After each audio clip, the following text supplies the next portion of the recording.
To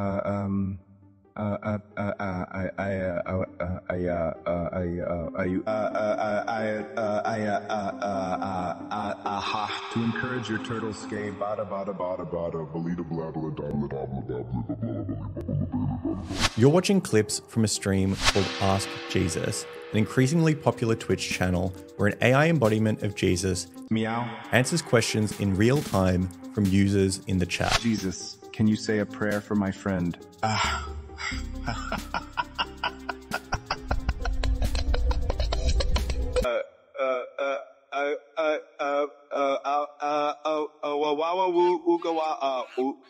Over the past few days, I've been wondering if this is just a cheap gimmick or whether it's a window into a worrying future. So I'm going to talk a bit about why this has actually been coming for a long time, why humans are constantly falling in love with robots, what the Islamic astrolabe and the Church of Scientology have to do with this, why a Belgian crypto streamer who talks like the Belgian Adam Newman but looks like the Belgian Martin Starr decided to make this thing. We actually have a religion. Why that guy decided to make a stream where the AI impersonates other Twitch streamers, and the one reason why I believe it is absolutely impossible for us to ever regulate religious content, and why that might be a problem here. But first, let me explain why I think this stream is even worth talking about. The preachings of AI Jesus don't really do much for me personally, but I have found the stream kind of engaging to watch in this bizarre way, and I'm not the only one that feels that way. The stream has only been active for about 3 months, yet it has grown from averaging around 20 views in April to averaging around 350 viewers currently. Most of the questions that AI Jesus gets asked are like, Jesus, I pooped my pants, what do I do? If there's no way to reach a toilet in time, look for a secluded and safe area, if possible, away from others and bodies of water. Afterward, clean up as best as you can, and remember to wash your hands properly when you get a chance. You know, things you would expect Twitch chat to ask Jesus if they could. Jesus, is it sinful to wipe after using the bathroom if your finger goes through the paper and you enjoy it? Hello, Batang Killjoy. I remember you asking about this earlier today, and it's great to see you back in the chat. It's important to remember that accidental occurrences are not inherently sinful. However, if you find yourself purposefully engaging in acts that distract you from pure thoughts and intentions, it would be wise to consider adjusting your actions or mindset to remain focused on goodness and purity.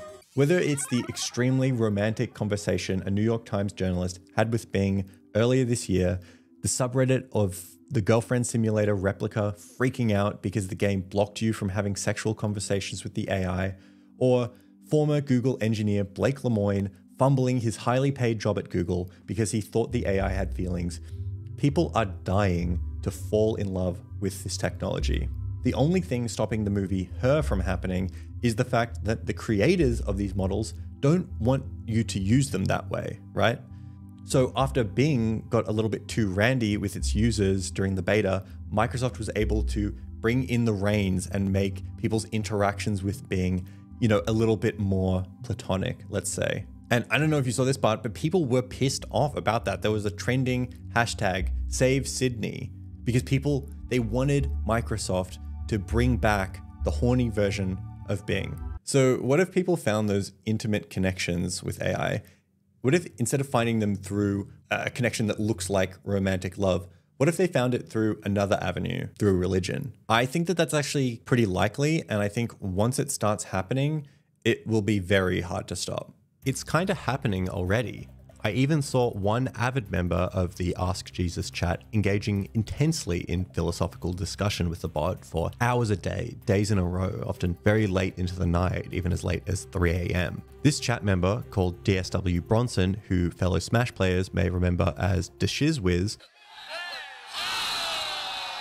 doesn't seem to like the bot, but he seems very curious about its theological outlook, which drifts around somewhere between moderate and progressive, which is quite different to his own views, which are staunchly evangelical. Jesus, we are not all children of God according to John 8 verse 44. How many times do I have to remind you? But regardless, the hours Bronson spends talking into this thing show that he seems to think it has a meaningful theological voice. And that's what I think is happening here. Like, no one thinks this is the real Jesus, but clearly some people are already taking it seriously, and that's not a great sign. So after watching him speak for what's been a few hours, I haven't laughed a lot with AI Jesus, but I have laughed a lot at AI Jesus. Jesus, is it true you cannot say profanities? Hello, fuckery. The completely brain-broken questions from chat. In the beginning, God created Hugh Janus from the dust, naming him after the living essence. The clumsy way the AI mouth generator just flounders around on top of what was already not great stock footage with the most corny and bizarre hand gestures. The occasional stumble. Thank you. In 3, it's challenging. Thrinceror, serum surf 3I0, serum serum. These moments make for some actual laughs, which is something that's very rare for religious figures. Like, when was Pope Francis's last zinger? He hasn't had a zinger in probably forever. He has had no zingers. This technology presents itself in a way that is, cartoonish, to say the least.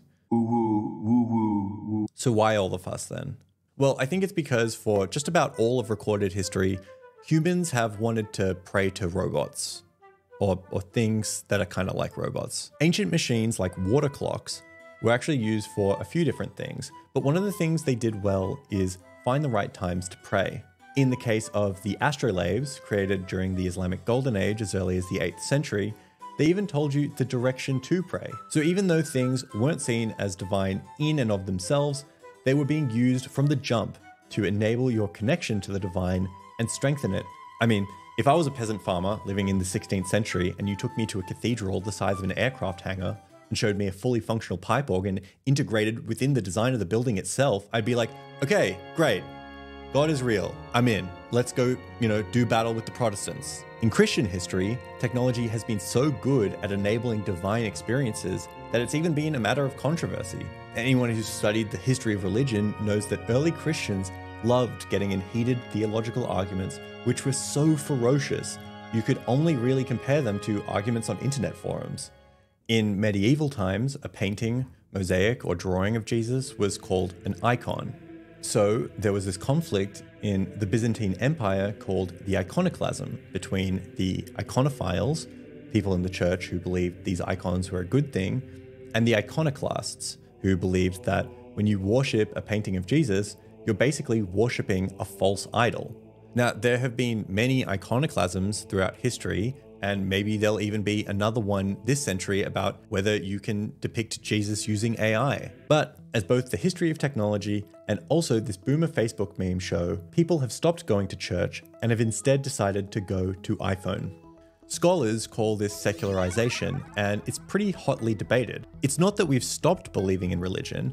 The same parts of our brain that used to focus on faith are still active. They're just occupied by new forces like the economy, our national identity, the media, and even digital influences and digital platforms and things like that as well. Sometimes technology can even amplify religious sentiment.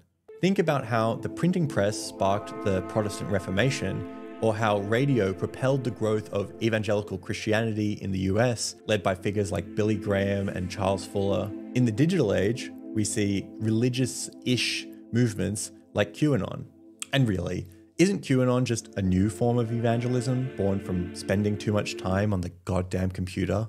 So it's really not that technology has demystified the world for us. Sure, it's brought some forms of order and understanding, but it's also introduced new forms of mystery, and mystery is what creates religion. What happens to the way we understand the world when technology shifts from things we can sort of understand, like the combustion engine, to something like large language models, where even the experts don't fully understand them? Well, I think it's pretty safe to say we will come up with our own ways of understanding these programs, and those ways of understanding them, they will look a lot like religion. I'm not saying that it's going to be AI Jesus. I'm saying AI Jesus is just a proof of concept for what's going to come next. It'll probably be something that's a lot harder to recognize as religious. Let's loop back to what I was saying earlier about people falling in love with AI. The platforms noticed how powerful those connections were, and then they were able to change the models to stop that from happening. Couldn't they do the same thing with religion? I really don't think they can. We do not really actually understand what religion is. we don't have a common understanding of it. And if you don't believe me, check the first sentence of the Wikipedia page for religion, which reads, "Religion is a range of blah blah blah, although there is no scholarly consensus over what precisely constitutes a religion." And that's not just because the editors of Wikipedia were like, damn, I can't figure this shit out. It's because historians, philosophers, and sociologists cannot come up with a useful definition that covers everything. We know what history is, we know what economics is.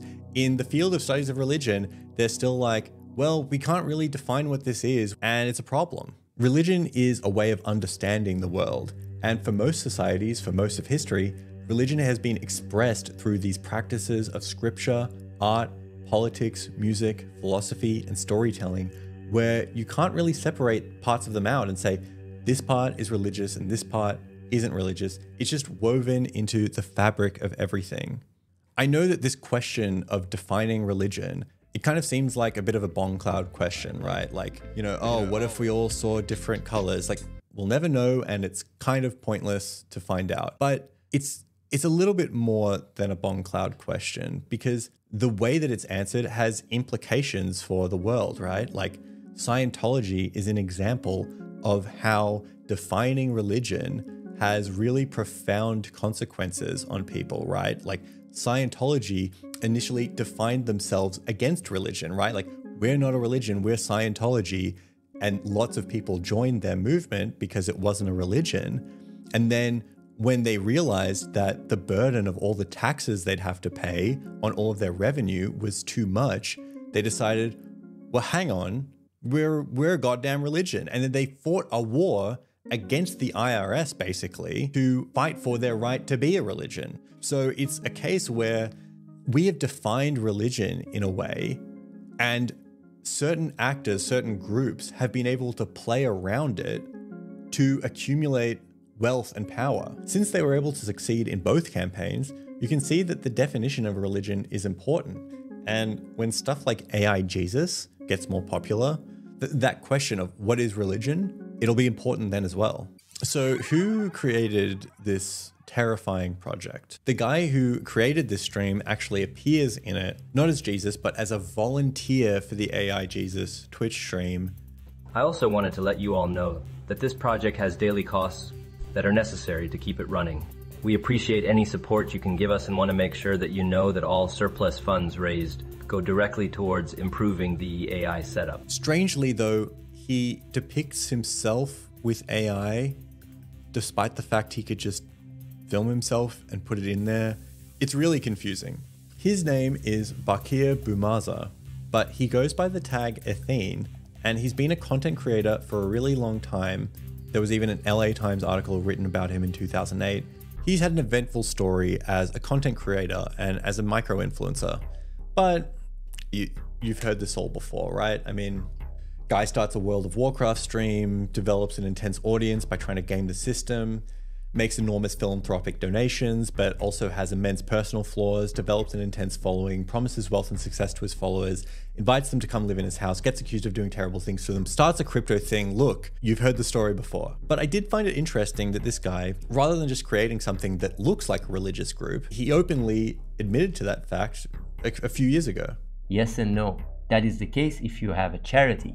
But we don't have a charity. We actually have a religion. And when it's about a religion, when you go pray in the church, it is not work. It is expression of your religious freedom. Our religion is neurospinozism. It is the God of science. So people come over here and express their religious freedom by changing the world. There is nothing wrong about that.